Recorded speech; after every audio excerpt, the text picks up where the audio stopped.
Rowdy ஒருவரை காவல்துறை அதிகாரி பழிவாங்கும் புதிய கதைதான் படத்தின் ஒன்லைன். திண்டுக்கல்லில் பூ வியாபாரம் செய்யும் முருகபாண்டி இளவரசு தனது மகன் வாஸ்கோ காமாவை விஜய் சேதுபதி எப்படியாவது அரசாங்க வேலையில் பணியமர்த்திட வேண்டும் என தீவிரம் காட்டி வருகிறார்.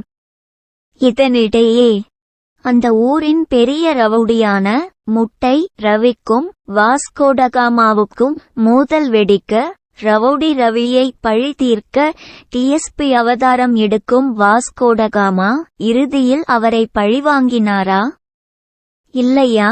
இதுதான் படத்தின் திரைக்கதை.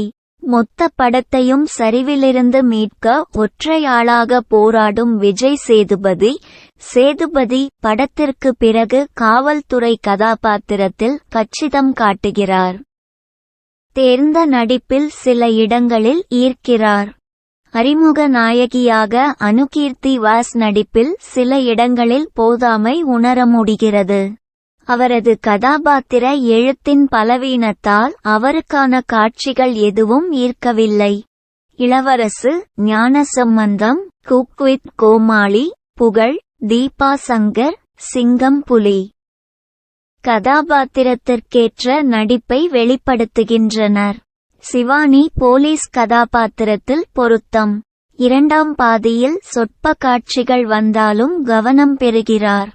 சிறப்பு தோற்றத்தில் நடிகர் விமலின் இன்ட்ரோ காட்சிகள் ரசிக்க வைக்கின்றன.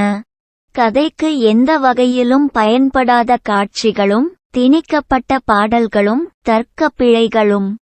கிளைமாக்ஸில் தீவிரமான சண்டை காட்சியின் இடையே வரும் சீக்வன்ஸ்கள் டிஎஸ்பி படத்தை வெகுஜன பார்வையாளர்களிடமிருந்து விலக்கிவிடுகிறது.